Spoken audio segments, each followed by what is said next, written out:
Nazdar, vítam ťa pri novom videu. Dneska tu máme na ukážku jeden staronový nôž. Jedná sa o nôž, ktorý som mal aj na výstave v Bratislave.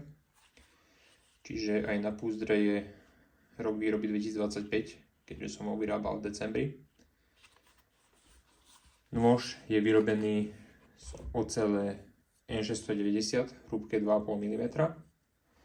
Na rúčke je mahagón, ktorý je osadený dvoma linermi bielými a v strede je plátok stabilizovaného javora a s duralovou záštitou.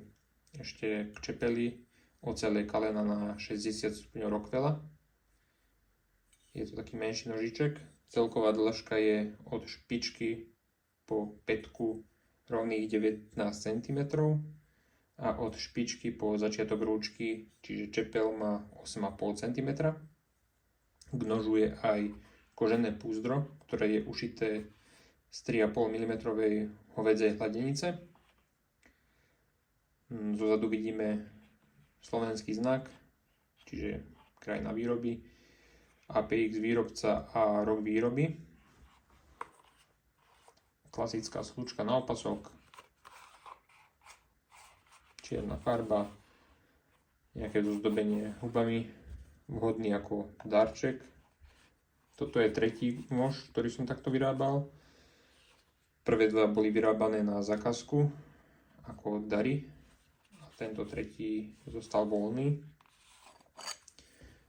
Presne sedí v ruke, je menší, čiže nepotrebujete ho držať ako klasický nôž, ale iba na orezávanie.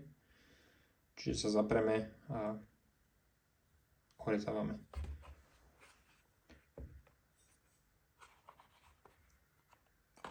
Ak sa vám nôž páči, stačí ma kontaktovať. V popise nájdete kontakt na mňa, či už na Instagram alebo e-mail.